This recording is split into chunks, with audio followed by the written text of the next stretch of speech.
Peace, everyone. This is predominantly for all of the new people that haven't come across this information before. Some of you all already know.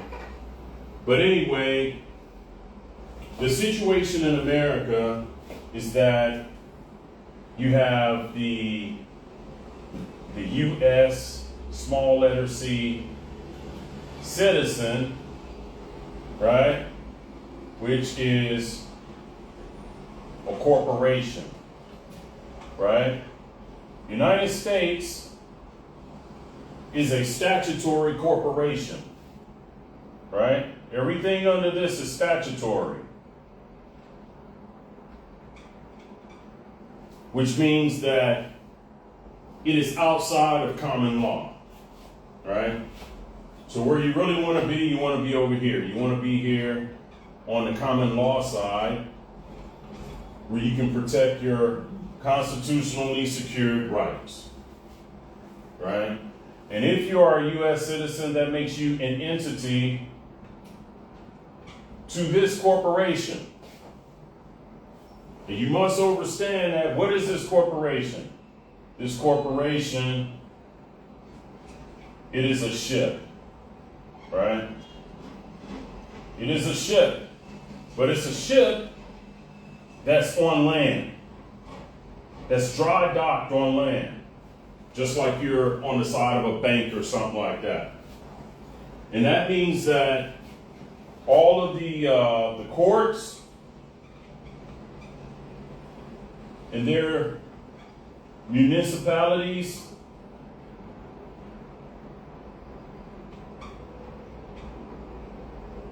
and basically anything under the public realm that is attached to the United States corporation is part of the corporation.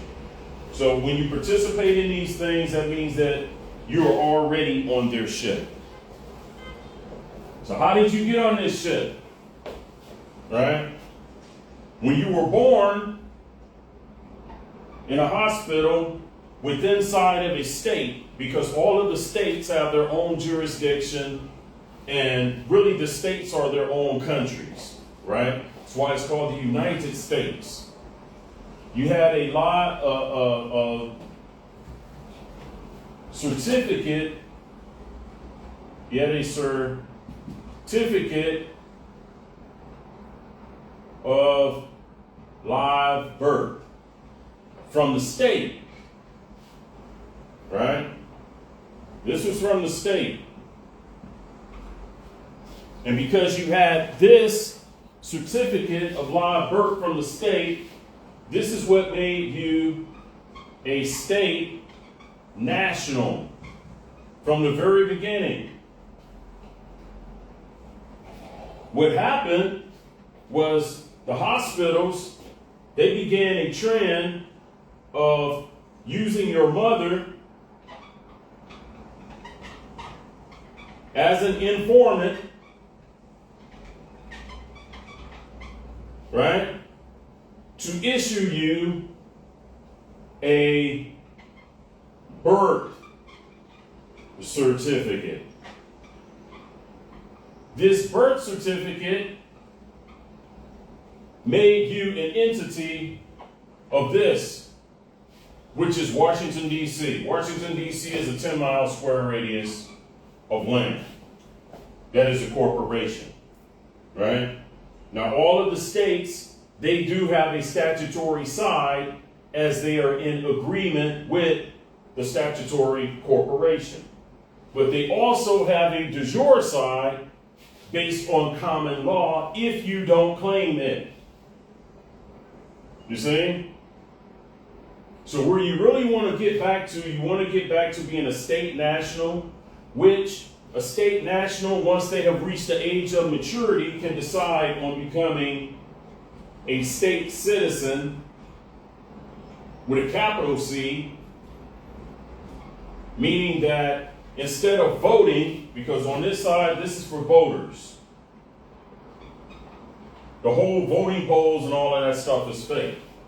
State citizens get to elect, being electors. It's an electoral what is called an electoral vote.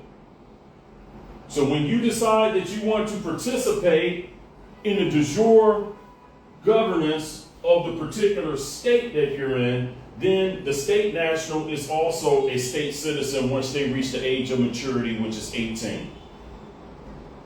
All right? So, this is the reason why when you look into the laws of the United States, they would say that a certificate of live birth is not proof of U.S. citizenship. This is not proof of U.S. citizenship. The birth certificate is, because they stole your birthright. Right? This is how they done it. And they stole your birthright by using an all caps name after they produced the birth certificate. You see? So how do you get back to this when you're on this side? There's a series of things that need to be done that are effective and that work when it comes to law. And it doesn't take a whole lot. It doesn't take a whole lot to actually do this. There's just a few steps that you need to take so that you can move yourself off of their ship onto the ship of constitutionally, where you will have what is called constitutionally secured rights. Right? So you have your constitutional rights. Right? On this side, on this ship, you only have privileges. That's why they're always acting like they're the boss and trying to tell you what to do. But you have to understand that this ship is a British ship. Right? These people on this side are not Americans. They're just told that they're Americans because American is a political jurisdiction for these people over here. The state national is really an American state national. Right? This is the reason why when you're a state national, and say like you're going in a line, or even abroad, we know this over here abroad, as I'm over here in China right now, right? When you're going to, say, a U.S. consulate, they'll ask you, are you a U.S. citizen? They do not ask you, are you an American? They ask you, are you a U.S. citizen? For me, the answer is no, right? But when you get inside, there's a sign that says American, capital C, Citizen Services, meaning that there are two ways to go about your status on the land. Most people fall under this, right? Most of our great-grandparents and grandparents, especially a lot of the people that came to, that immigrated to America, they didn't know that they had a chance on being a state national versus a U.S. citizen. They were under the belief, because of the so-called American dream, that the best thing to do is to be a U.S. citizen. No, that's the worst thing to do, right? You want to be a national of a state, like say like New York, Texas, Florida. You don't want to be a part of this jurisdiction because under this jurisdiction, what comes with it? Privileges and federal taxation, right? So why don't we, American state nationals and also Moorish Americans, why don't we pay taxes? Because we're not on this ship, right? We're not on this ship. And we also have our own filings for no taxation without representation. The U.S. statutory corporation does not represent American state nationals or Moorish Americans. They don't represent us on this side. Therefore, they can't impose taxes on us because we are the de jure national people of the land on this side. You understand? So statutes, codes, and acts do not apply. On this side, what do you get? On this side, you don't get rights, you get privileges. And what do they have for their corporate slaves? They have what is called statutes. They have codes. And they have acts. Because you're an entity, you're an actor in their corporation. Right? And the U.S. citizen also has a caste system that they have developed for their U.S. citizens. Right? So at the top is white. Right? Then you have your in-betweens, which the people that are dual citizens, the people that are dual citizens, like say from another country, they're in the second position right here. Right? Even though these are U.S. citizens, you have your white, you have your Asian, your so-called Asian, you know, they have Native American, right? And then at the bottom is black. Because they're a corporation. They're like a factory. They're warehousing things in their factory. And this is their classification. What you have to do is step outside of all of these classifications. Once you go in saying I'm white, right? Privileges, these are implications that you are U.S. citizens. Because these are their coined terms. Black, white, Asian, Native Americans are coined terms, and African American are coined terms of the U.S. statutory jurisdiction. You must remember that. So in law, when you're using these terms, it is an implication that you are part of this because remember, they have created a trust using the birth certificate. A trust can be expressed or a trust can be implied. So if you use one of these implications, they can assume, right? They can presume that you are their property. You understand? This is why the language is very important. So you don't want to come under any of these, right? It's best to not even use these words to describe yourself in the private, so that you can get used to not using them in the public. All right? It's very, very, very important stuff because while the people are out there crying for reparations and all of these things, the power is already in their hands if they just exercise the proper law. Right? As a matter of fact, it's so much in our hands that even Congress knows about it. See? We have a filing for our status. Right? Non-taxation, right? For Moorish Americans. We have that already. So this is further proof from the Library of Congress. You see the seal? Right? So Congress knows about this. They know about our filing that we've had since June 3rd, 1952. Right? They know that you're none of these. They know that you're none of these. This is just, you know, the U.S. statutory corporations like Walmart. They're just putting stuff on the shelf and they're taking stuff off the shelf the way that they want to.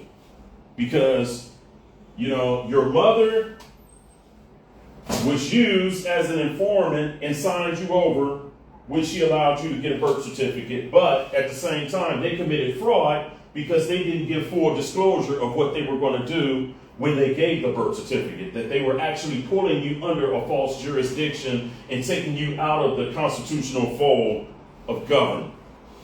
All right? So now, how do you correct this? How do you get yourself out of this situation?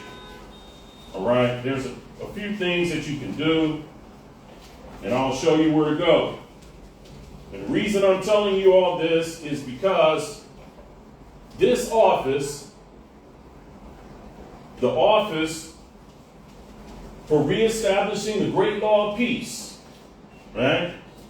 Which I am the grand sachem, as I am the only one in history that has docked a ship on the international waters, right? With the travel document.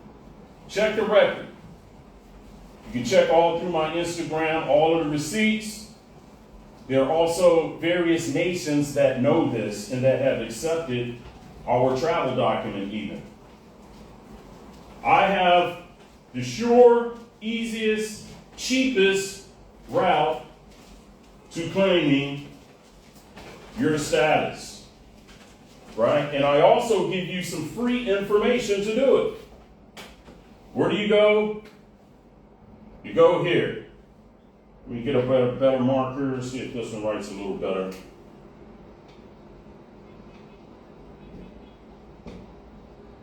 www.yourmatd.org. Start here, and you want to go on the main page. You're going to see a flashing button. It's going to say Mock Library. All right. Inside of the Mock Library, you're going to see some free PDFs. The first PDF you're going to see is going to be one. It's going to be called Copyright for the Straw. That's that capital, that all caps name. Because see, in the courts and in their statutory jurisdiction, they can only use the all caps name, which is not you. That is an entity. That is a dead entity. Notice that all names that are in all caps are on a tombstone, right? It signifies a dead entity, something that is not alive, right? So you're not alive, and because you're not alive, you can't enforce law. This is the reason why when you go to a court and you don't have an attorney, they'll say that they'll assign you one. Because you can't speak for yourself. Dead people can't speak. This is how they have you. To where you can't even speak for yourself and defend yourself when you're dealing with the straw. You want to have proof by way of an affidavit, because affidavits are law maxims, right? Truth must be expressed in the form of an affidavit. That is a law maxim. So, when you do the copyright for the straw, the instructions are there in the Mock Library. Follow the instructions. You're going to put your name in as the instructions tell you, and you're going to look for an affidavit. You're going to tell the newspaper company, after filing for 4 weeks, 1 month, right, with the newspaper company, a public notice, you want an affidavit of publication. It must use the word affidavit on it. And what they're going to do, they're going to notarize it at the newspaper place, right? You're going to keep that for your own records. That is proof that you are not this. What they're trying to attach to you. Because we already know that they created a legal fiction with a name that they're trying to say is yours. Right? But your mother, when she gave you a name, she gave you a name that first had a capital letter and then all lowercase, right? Like this. Right? But when you look in law, there's even an issue with this, because this deals with capitis diminutio maximus in Latin, which means maximum loss of status. Maximum loss of status is a straw, all caps, right? Minimum loss of status is capitis diminutio minimus, which is using an uppercase and all lowercase, right? That's a minimum loss of status, right? But that's even an issue. You want no loss of status, which is the reason our documents have been working on this side, because we put the name in all lowercase on your identification papers, right? The system of the corporation cannot enforce law with your name in all lowercase. The police can't even enter it into their system like this, so it can never be you. This means no loss of status. When you autograph your name on documents, you should always autograph it, not using a black ink pen, because black symbolizes death, right? When you autograph your appellation, if you're dealing in the realm of commerce, it should be with a blue ink pen. If you're dealing with privatized documents, it should use a red pen and autograph in all lowercase. Don't use a capital letter, right? So this is the way the documents are produced here on www.yourmatd.org. The second thing you're going to come across the executive letter.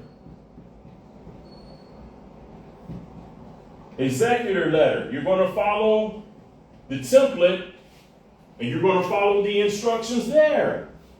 Because since they created a dead entity, this executor letter allows you a place to bury this dead entity. Notice how some people have been claiming to correct their status, but it just seems like that straw just keeps finding them no matter what. It's because you haven't found a way to bury it, right? And the way to bury it is through the post office, through the postmaster. Because the postmaster has a higher jurisdiction than that administrative clerk calling himself a judge. So once you follow the instructions that I have in a mock library for the executive letter, and you also send a copy to the governor of the state where you were born, and also the attorney general of the state you were born, to put them on notice, keeping a copy, keeping the certified mail receipts, because the certified mail receipt is your ship log record. Everything must be time stamped, right? On the seas of commerce, because they are a ship in dry dock, right? So you need to produce your own ship log records for your own ship, being a constitutional citizen, not statutory, which is an American state national, right? You have to understand what's happening to you. So once there is proof by way of the postmaster through a post office, not the U.S. Postal Service. You need to find a de jure post office in your region, not Postal Service, because the Postal Service is under the U.S. statutory jurisdiction, right? The post office was actually the first banks that were on the land. This is the reason why they have registered mail, because people literally had to send money through the mail. So you want to deal with the post office, even if that post office is 500 miles away in your region, a de jure one, you want to deal with the postmaster there, right? And you want to keep copies, put everyone on notice, and you have that. These are things that you can do while you're waiting on your identification that you have applied from yourmatd.org. All right? So, hold on one second. So, while you're waiting on your identification from the website, this is free game that you can do that people would charge you a lot of money for. People are out here trying to get hundreds and thousands of dollars just to do this basic stuff. But you can already fill out your status correction identification documents here and go ahead and start doing these particular things right here. Right? And then there are also going to be further instructions in the mock library and further information that you can also use, for your status and that sort of information. Also readings. There's a book, close to 600-page book on the American state national, a lot of things and a lot of the laws and stuff on how to deal with that. But basically what is happening to the people is that they don't realize that they're in a defunct status. This is the reason why they're having so many issues on the land. They're refusing to do as Scripture has said, to come out of Babylon, right? The U.S. corporation is Babylon. It's baby London. Baby London is the United States corporation, right? You have to be willing to come out of Babylon so that you can be whole again, and so that you can enforce the constitutionally secured rights that your ancestors brought on the land, first starting with the Iroquois Confederacy, which are our ancestors, right? So the laws that were started constitutionally for North America, the foundation of many of those laws were founded by the we the people, right? Coming from the Iroquois Confederacy, all right? So this is one of the products. This is the American State National travel document called the We the People travel document. Very successful. People travel with it. People bank with it. People do all different sorts of things with this travel document. This is the Moorish American travel document. This is for all of the indigenous people on the land that have been misclassified as African American and Black and Negro and Colored and Native American and Aboriginal American. This for all of those people. You'd be surprised how many people even the so-called Indian, that's another thing that they warehouse, the name Indian, right? That is a coined term of the United States statutory jurisdiction. So if you're in front of them and you claim to be an Indian, it is an implication, according to the trust dealing with that birth certificate, that you are U.S. corporate property.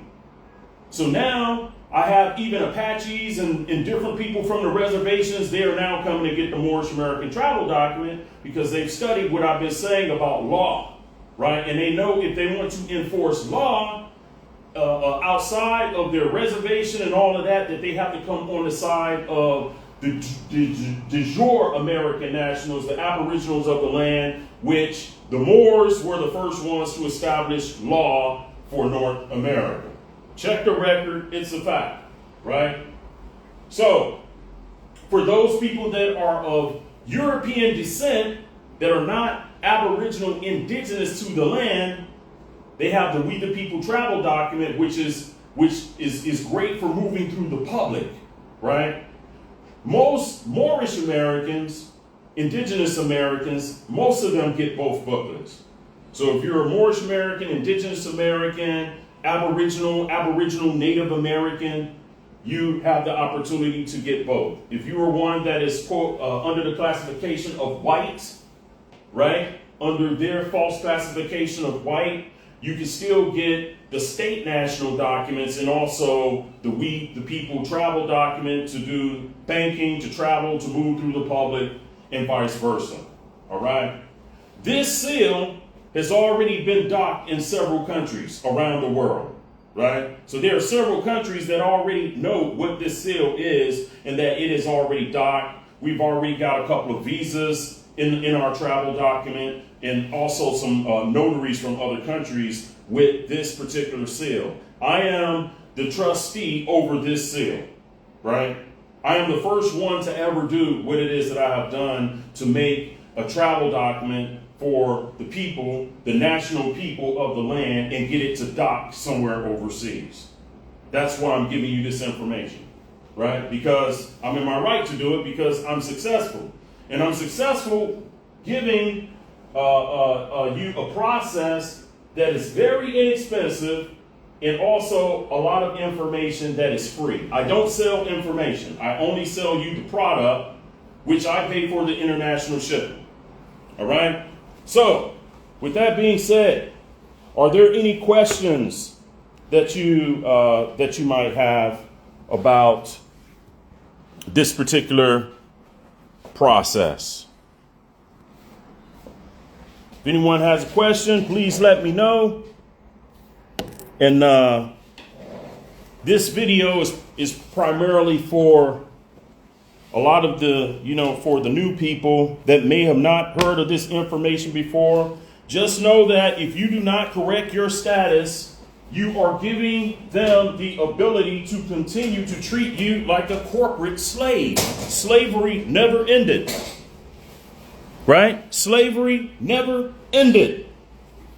They only got you to think that you were no longer slaves, and they also pushed their European descendants in corporate slavery along with the so-called black people and Native Americans. They said, well, we can abolish slavery with these so-called Negroes, and we just push everybody into slavery under a statutory jurisdiction. Washington. So look at what happened in 1863, right?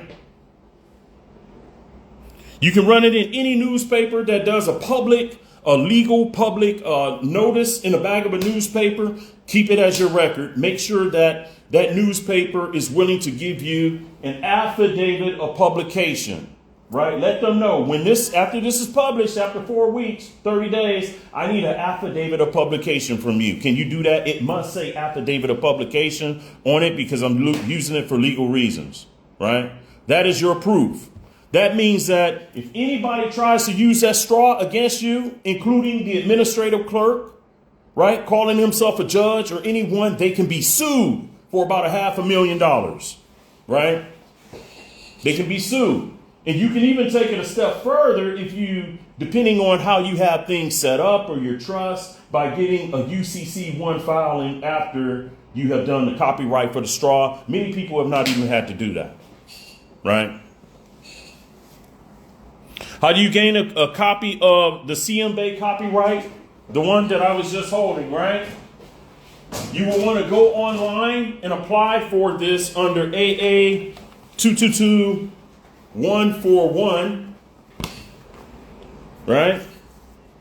You want to apply for this under AA 222141 online. There's a way to apply for it through the Library of Congress. So here's the code for that.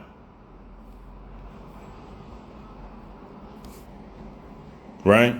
Now, people are talking about generational wealth. How can you establish generational wealth if you only get privileges and mortgages and stuff, and they can always come in and take your property?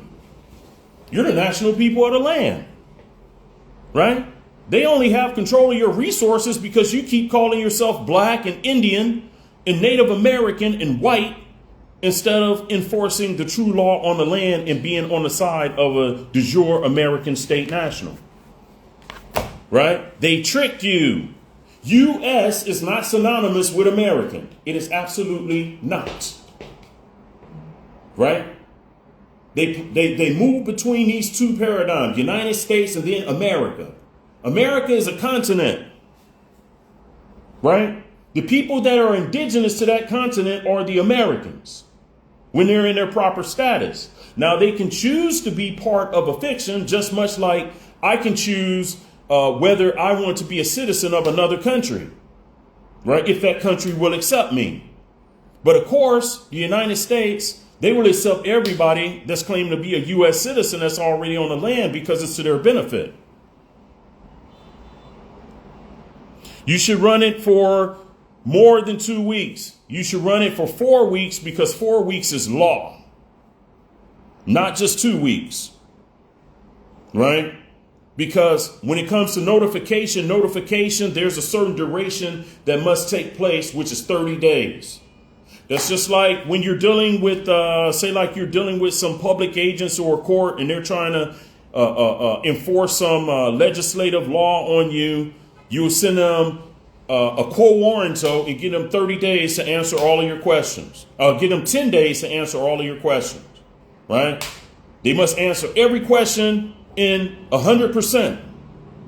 Then when they don't reply back within 10 days, you send them a default judgment for another 10 days, right? Then when they don't reply back, you send them a final default judgment of 10 days. That covers a 30-day grace period, which is 1 full moon.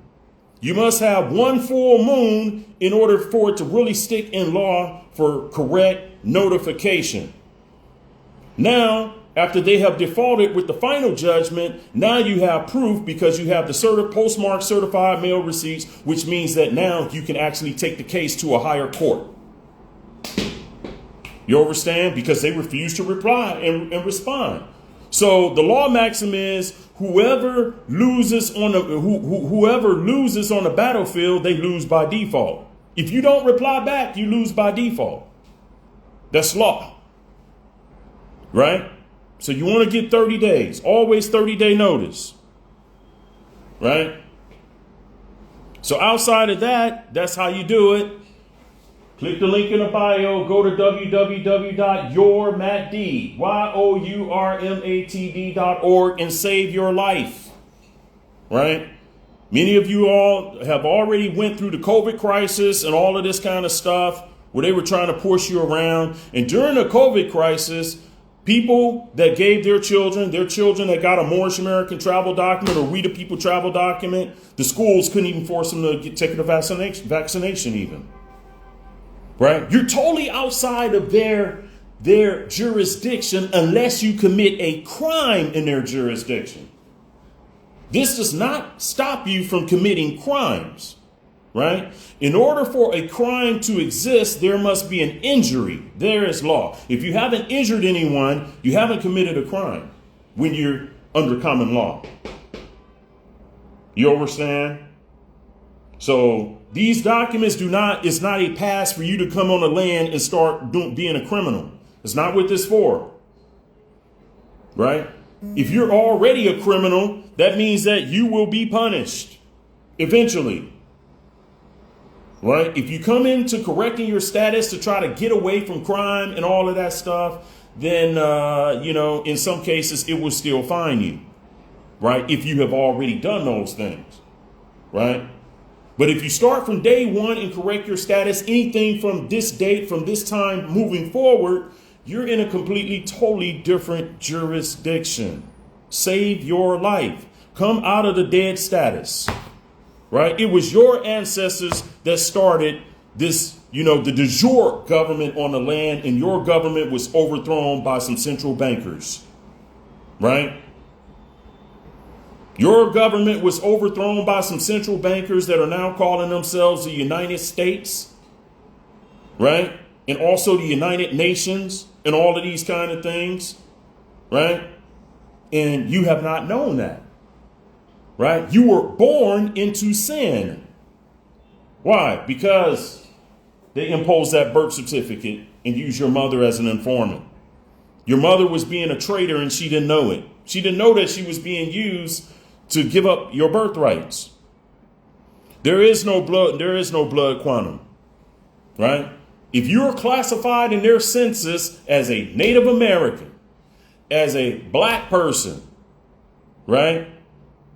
Then you're Aboriginal, indigenous to the land. That's just a fact. Don't follow the whole trade, the Atlantic slave trade talk and all. We didn't come from nowhere, right? Your ancestors are from Mississippi and Texas. Just tell you the fact. Do your own genealogy. You'll be surprised. And then those ancestors that we had come over, the Moorish ancestors and the Huguenots, which are Sephardic Jews, they were the first ones to come over and establish the Continental Congress at North America and mixed in with the already Aboriginal tribes that we had on the land. Right? Those were what was called the black nobility that was up in Europe. They were very highly melanated nobles that came over and mixed in with a lot of the indigenous tribes along the eastern seaboard, right? And the corporation, right? They created a lot of lies and stuff to get you think that you came from somewhere else because you look similar to some people from somewhere else, so that you will never fight for the land up under your feet, right? Even right now today, most of the so-called black people still live in Texas, right? Most of you all are indigenous. If not all of you are indigenous. And who are you? A lot of you all are what is called the Texas Cherokee, right? Some of you all have families that's the Texas Cherokee, Apache, Comanche, Kiowa, right? A lot of you are Choctaw, right? But you being told that you're an African American, which African American was a term coined by Jesse Jackson in 1988, I think it was. Right? So you need to do your own genealogy. And just because you see a European surname, don't think that came from so-called white people. Right? Because a lot of your European surnames came from European melanated Europeans that came to America and started the Continental Congress. Right? That's just a fact. That's just a fact. You can do all of the research and you'll find that you have been hoodwinked and bamboozled all of your life, thinking that you came from somewhere else. Right? So, anybody that's trying to tell you that and trying to force you on social media or anywhere to say that you came from somewhere else, those are people that hate you and they don't want you to have what is rightfully yours. Run away from those people as fast as the sun. Right? Everybody on this planet fights for a home. Right? Even a dog fights for a home. How in the hell can you not fight for your own home and want to go back to Africa or somewhere under a place that you can't even be a first class citizen? Right? Where is all of the Pan-Africanists? Where are their travel documents? Since they're trying to get you to go back to Africa, how come they haven't made a travel document yet? How come I'm the only one with one and the only one that's been successful? Where is their travel document for you to go back to Africa? Right? Ask them that question. Prince of Pan-Africanism, where is your travel document? Right? Prove. Show and prove. Let them know. 9 feathers he's shown and proved. He got proof, facts, and receipts. Right? We got proof, facts, and receipts on the Library of Congress that we are Moors, Moorish Americans, Aboriginal and indigenous to the land. Tell all of your Indian tribes and all of that we have proof from the Library of Congress. Right? So anybody that's trying to put you in that category as being an African or whatever, which I have no problem with Africa. I love my African brothers and sisters. I got plenty of friends from Africa and stuff. And they know that I'm Aboriginal, indigenous to America. Had them tell me, yeah, you're not African. I know that. If I was African, I wouldn't have a problem with it. Honestly, I wouldn't. I mean, you guys got a lot of resources over there too. But I'm not trying to claim something that's not mine. Right? That's not being an honor. Right? So stop being a fiction. Because you've been a legal fiction, they give you a fictional story about your history. Right? They give you a fictional story about it. So, whereas some of us do have ancestors that come from that continent that mixed in with us also during the 13th and 14th century when Mansa Musa sent his people over. Some of us are mixed with our brothers and sisters from over there, but it's not the way that they're saying it. You have to understand that. So because they came over on your land and mixed with your people, that means that you're still Aboriginal and indigenous to America. You're not a foreigner. You understand? So get your birthrights and get your status in check. Come on back home, people. Come on back home so that we can start to begin to create and establish economic programs and generational wealth for our young people. Right? It's just a fact. Right? Right now, you are right in Egypt right now. Right? America is the real Egypt. America is the first Egypt. Right? You are in Tamari right now. Tamari. America is the first Egypt. Your ancestors were nobles. Right? They weren't no sub-Saharan. Right? You always have to understand and get down to the truth of what this stuff really is. And come on back home, people. Stop playing with this stuff. It's 2024. All right? Any questions, nobles? Thank you so much for being here. Please pass the information on to all of the new people. I don't know about you, but this information should be all over Instagram and should be going viral. But of course, other things are going viral and the people are they're not getting the information. And they've shadow banned me here on Instagram. And a lot of times when I try to post truth, they'll reject it. Right? Because they know that I'm the truth. And they know that I'm not going to lie to you. They know that I'm not going to cheat you. They know that I'm not going to take your money and run off with it. They know that I don't charge $3,000, $4,000, and $2,000 for paperwork. Right? They know that I'm not that kind of person. They know that I come fair and on the square. Right? So that's the truth. All right. So thank you all so much. And please share. I'm going to post this video. Peace and love to everyone. Peace and paradise, nobles from China.